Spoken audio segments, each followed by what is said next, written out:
Out of the void, unseeing energies, inventing the scene of a concrete universe.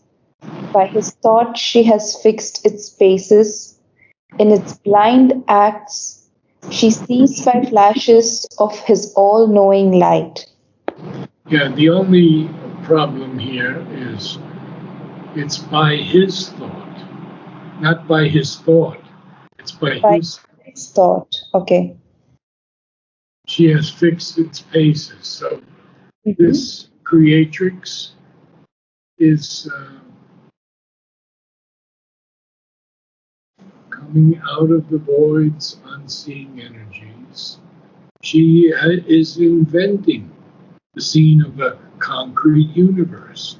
In other words, matter is formed. Mhm.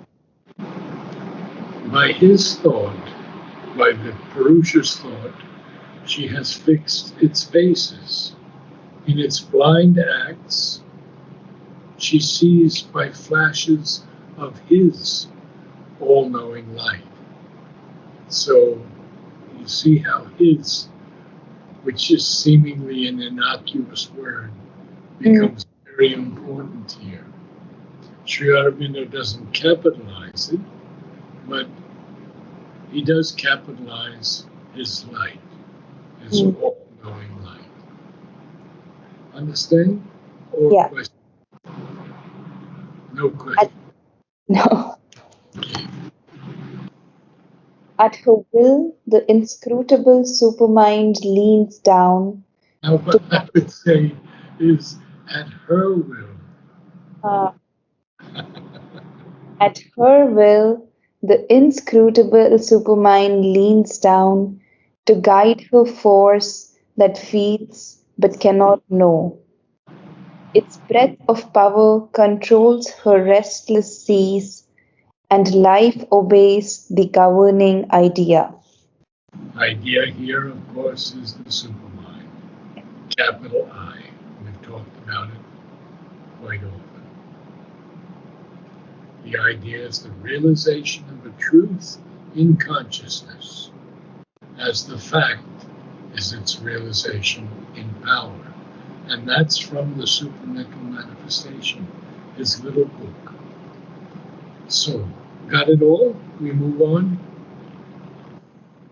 At her will, led by a luminous immanence, the hazardous experimenting mind pushes its way through obscure possibles, mid-chance formations of an unknowing world.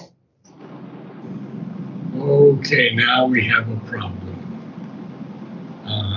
Hazardous or hazardous? Hazardous. I think so. Yeah. So, at her will, everything is at her will because she's the creatrix. And so we have to go back to at her will. We have at her will the inscrutable supermind leans down. And then again, we have the same thing coming up at her will, led at her will, led by a luminous immanence. See, he uses that phrase twice. At her. Mhm. Okay, so what's happening at the mother's will? First of all, the inscrutable. You can't understand the supermind. The Yeah. incapable of being understood. It leans down. It leans down to guide her force that feels but cannot know, because she is still involved as the creatrix of nature, which is not her highest being, which is, of course, union with Purusha. So the breath of power of the supermind controls her restless seas, and life itself obeys the governing idea of the supermind, supermental.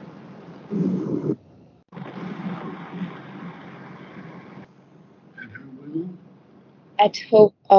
at her will, led by a luminous immanence, I would say again, at her will, at her will, led by a luminous immanence, the hazardous, experimenting mind pushes its way through obscure possibles mid chance formations of an unknowing world. let's speed out that line. At her will, led by a luminous immanence. See, someone who is well versed in poetry can say, oh, he's used this here and he's used that there. Mm. I don't have that knowledge, so I can't say. But I know that this luminous immanence, Immanence. yes, this condition of existing or remaining within, hazardous, experimenting mind, of course, it's always hazardous because it can open to the darkest forces as well as the highest, pushes its way through obscure possibles, even mid chance formations of an unknowing world. So it is coming through. We can't see it yet in our state of ignorance. But for me, the world is just as it should be. And Mm. Mother's watching everything, taking care of everything. And I know it looks pretty dark, but no darkness can resist the light. I have a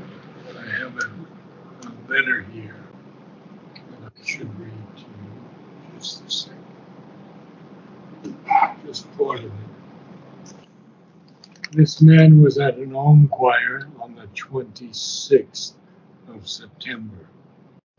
And he says, as we sat in silence together at the end of the old choir, I had my eyes closed and had a foreboding vision of a dark and ominous cloud swallowing the skies above Oroville and the entire Oroville and the entire world. Mhm. It was no rain cloud, but a darkness that seeks to snuff out life instead.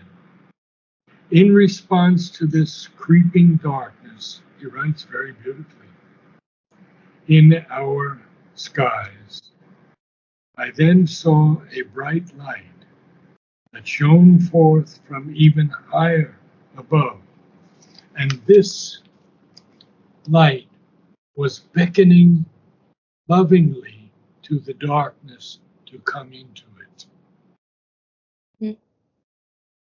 inviting it into a most warm and loving embrace. And the darkness could not resist the light, and it was embraced wholly by it. And then there was only the light that remained. And I smiled and opened my eyes right then. I felt reassured by what I had just seen. And upon opening my eyes, I was met with the sight of people warmly embracing one another in that most dear home choir room of ours. So, our, yeah, so it pushes its way through obscure possibles, mid chance formations, and we should use the British chance Mhm. formation. Transformation. Whenever we can, yes. Okay, carry on. Our human ignorance moves towards the truth that nescience may become omniscient, transmuted instincts, shaped to divine thoughts, Thoughts house infallible, immortal sight, and nature climb towards God's identity. Ah, so positive. That our human ignorance, even our human ignorance, moves towards the truth. That nescience, which is the absence of knowledge, total ignorance, may become omniscient. Transmuted instincts shape to divine thoughts. Transmuted, change from one form to another, from one nature, from one state into another state. And that's what the Om player does also. It has the power of transmutation. Thoughts house infallible mortal sight, and nature climb towards God's identity. Such beautiful poetry.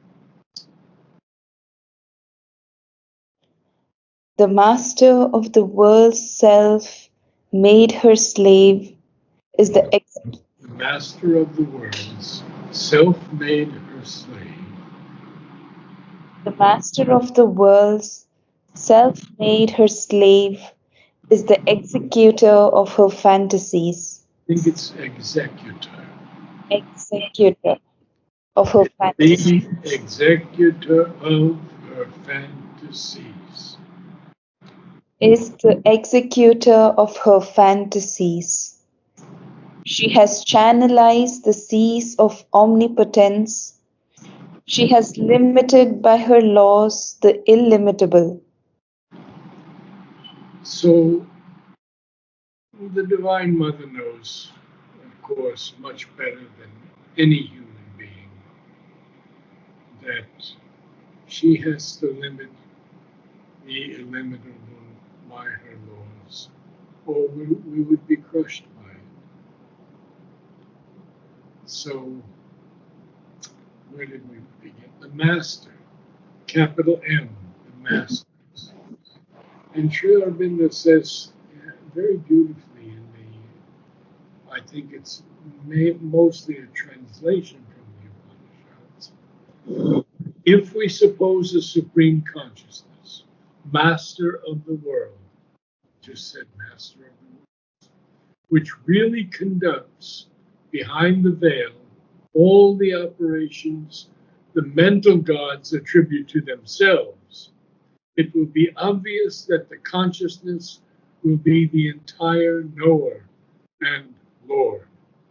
So, the master of the worlds is self made as the slave of Prakriti. And he is also the executor of her fantasies. But she has canalized to put into certain channels Mhm. the seas of omnipotence. So that way she can control things. When she canalizes something, she can regulate things. Mhm. So she has canalized the seas of omnipotence, and she has also limited the illimitable by her laws. Now, these laws are not laws as we understand it on earth. These laws are always available to change as we grow. When we grow into the higher consciousness, even at the very beginning, there is no morality any longer. Mhm. There's no sin. So this illimitable has to be limited by her laws until we can grow higher in consciousness. Okay, carry on. The immortal bound himself to do her works. He labors at the tasks her ignorance sets, hidden in the cape of our mortality. Again, this play, huh? So the immortal is bound to do the works of his creatress. And he even labors at the tasks her ignorance sets. Ignorance here is because it's in the state of manifestation, creativity. But it's hidden in the cape of our mortality. Isn't that a beautiful line? The cape. Imagine you throw a cape over yourself. Yeah. And that's the cape of our mortality. Hmm. Now, I think we can go on a little bit more, but I have to go a little early for um, Vladimir. Sure. They had a terrible lightning storm, and they had no electricity at all. So, Oh, so we had no Zoom last week okay. because he's the he's the host of the Zoom. So when he's not available, we don't do the Zoom. Okay, carry on. The The world. worlds, the worlds, the forms her goddess fancy makes have lost their origin on unseen heights. Even severed, straying from their timeless source, even deformed, obscure, accursed and fallen, since even fall has its perverted joy, and nothing she leaves out that serves delight. These two can the peaks divert or hear, cut out the sentence of the spirit's fall, recover their forfeited divinity. Forfeited. Forfeited. Okay. So I'm hearing quite a strange sound, like Uh, I'll just mute myself. a wooden sound, bum, bum, bum, bum, bum, bum, something like that. Okay, the worlds, all the worlds, and all the forms that her goddess fancy makes have lost their origin on unseen heights because they've descended. So they don't have their origin anymore as they formerly had. But even though they're severed, even though they're straying from their timeless source, even though they're deformed and obscure, and even sometimes accursed and fallen, why? Well, because even fall has its perverted joy, and nothing she leaves out that serves delight. Dash. He puts a dash. Huh? Interesting.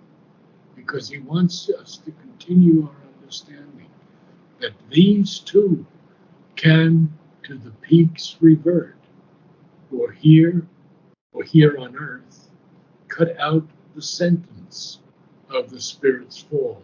The sentence here is the punishment of the spirit's fall. Recover their forfeited divinity.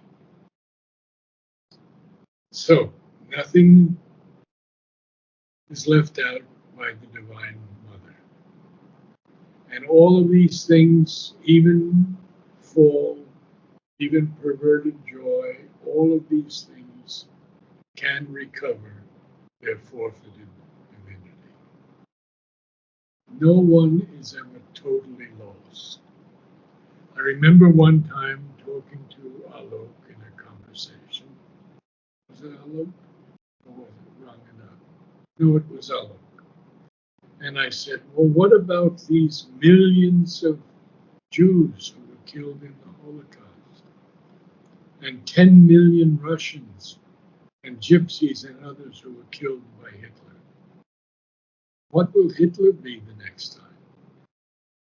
He said, maybe a little better Hitler.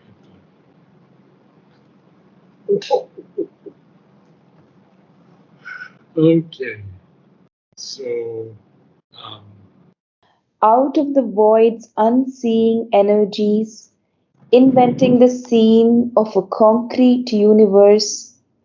By his thought she has fixed its spaces in its blind acts.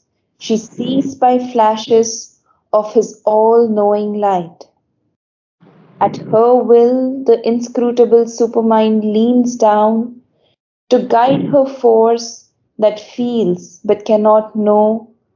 Its breath of power controls her But rest. to guide her force that feels but cannot know. To guide her force that feels but cannot know. Its breath of power controls her restless seas, and life obeys the governing idea. At her will, led by a luminous immanence, the hazardous experimenting mind pushes its way through obscure possibles, mid chance formations of an unknowing world. Good. Our human ignorance moves towards the truth Yeah, but that can you not tell me that in a different way about our human ignorance? What does it do? human ignorance moves towards the truth that nescience may become omniscient, transmuted instincts shape to divine thoughts, thoughts house infallible, immortal sight, and nature climb towards God's identity. The master of the worlds, self made her slave, is the executor of her fantasies. Executor, I believe. Is the executor of her fantasies. Executor. Executor. Yes. Could you read a little more slowly? Thank you. I know She, you're a little tense. she has canalized the seas of omnipotence. She has limited by her laws the illimitable. The immortal bound himself to do her works. He labors at the tasks her ignorance sets, hidden in the cave of our mortality. The worlds, the forms her goddess fancy makes, have lost their origin on unseen heights, even severed, straying from their timeless source, even deformed, obscure, accursed and fallen, since even fall has its perverted joy, and Perverted. Perverted. even fall has its perverted joy, and nothing she leaves out that serves delight. These two can to the peaks revert or here, cut out the sentence of the spirit's fall, recover their forfeited divinity. Forfeited. Forfeited divinity. Well, we've had quite an evening. Yes. I will keep you posted about my situation. Okay. Thank you so much. Namaste. Sending my prayers and my love to you. Thank Namaste.